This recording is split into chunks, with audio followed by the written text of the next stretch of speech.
বাংলাদেশ জাতীয়তাবাদী দল বিএনপি চেয়ারপারসনের উপদেষ্টা ও পাবনা জেলা বিএনপির আহ্বায়ক পাবনা ৪ আসনের ধানের শীষের মনোনয়ন প্রত্যাশী হাবিবুর রহমান হাবিব বলেছেন, সরকার ঘোষিত আগামী ২০২৬ সালের ফেব্রুয়ারিতেই জাতীয় সংসদ নির্বাচন অনুষ্ঠিত হবে। পাবনা প্রতিনিধি তুহিন হোসেনের তথ্যচিত্রে বিস্তারিত।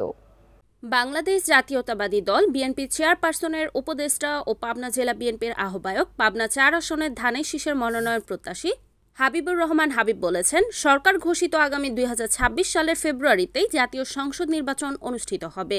একটি দল নির্বাচন বানচাল করার জন্য নানা ষড়যন্ত্রে ব্যস্ত রয়েছে, তবে কোনো ষড়যন্ত্রই নির্বাচনকে থামাতে পারবে না। সোমবার বিকেলে উপজেলার কোলেরকান্দি এলাকায় ৭ নং ওয়ার্ড কৃষক দলের কর্মী সভা ও আলোচনা সভায় প্রধান অতিথির বক্তব্যে তিনি এই মন্তব্য করেন।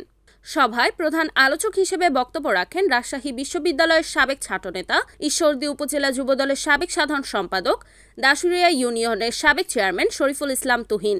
উদ্বোধন করেন ঈশ্বরদী উপজেলা কৃষক দলের আহ্বায়ক পাঞ্জুর রহমান সর্দার এবং সঞ্চালনা করেন সলিমপুর ইউনিয়ন কৃষক দলের সদস্য সচিব মোহাম্মদ ওমর শরীফ হানিফ। এ সময় আরও বক্তব্য রাখেন উপজেলা বিএনপির সাবেক সাধারণ সম্পাদক আলাউদ্দিন বিশ্বাস, উপজেলা কৃষক দলের সদস্য সচিব মইনুল ইসলাম সর্দার, উপজেলা যুব দলের সদস্য সচিব রকিবুল ইসলাম রকি, উপজেলা ছাত্র দলের নেতা ইব্রাহিম প্রাং ও জীবন মোল্লা। সমাবেশে সলিমপুর ইউনিয়নের প্রতিটি ওয়ার্ডের বিএনপি, কৃষক দল, যুব দল, স্বেচ্ছাসেবক দল, মহিলা দল, ছাত্র দল সহ অঙ্গ ও সহযোগী সংগঠনের নেতাকর্মীরা উপস্থিত ছিলেন।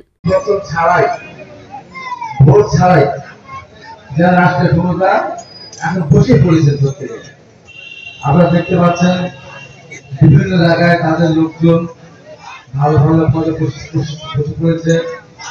পাবনা জেলার আমির আবু তালেব মন্ডল উনার ছেলে মেয়েকে মাদ্রাসে পড়েছে তাহলে উনাদের ছেলে মেয়েদেরকে পাশ করতে লেখাপড়া শিখাবেন, বড় চাকরি করবে, তারপরে অনেক ইসলাম বেরেস্ট টিকে দেবে। এই কর্মী সম্মেলন, এই জাতীয় সম্মেলন করছি, জনসভা করছি, ওয়ার্ড ওয়ার্ডে দেশে যেগুলো করছি সবই কিন্তু নির্বাচনের টার্গেট। আমাদের আর কোনো টার্গেট নাই। আমরা নির্বাচনের দাওয়ালে দেখেছি, তাই আমাদের নেতা কর্মীদের কাছে উদাত্ত আহ্বান থাকবে যে আপনারা অন্তত মানুষের মাঝে যাওয়ার জন্য প্রস্তুত হয়ে থাকে, মানুষের পাশে থাকার জন্য প্রস্তুত হয়ে থাকে। কারণ বাংলাদেশ জাতীয়তাবাদী দল ওই আওয়ামী ফ্যাসিস্টের মতো রাতের ভোট দিয়ে নির্বাচিত হবে না, তারা জনগণের ভোট দিয়ে নির্বাচিত হবে। এটাই আমাদের তারেক জিয়ার প্রতিবাদ্য। আজ ঈশ্বর দান করিয়া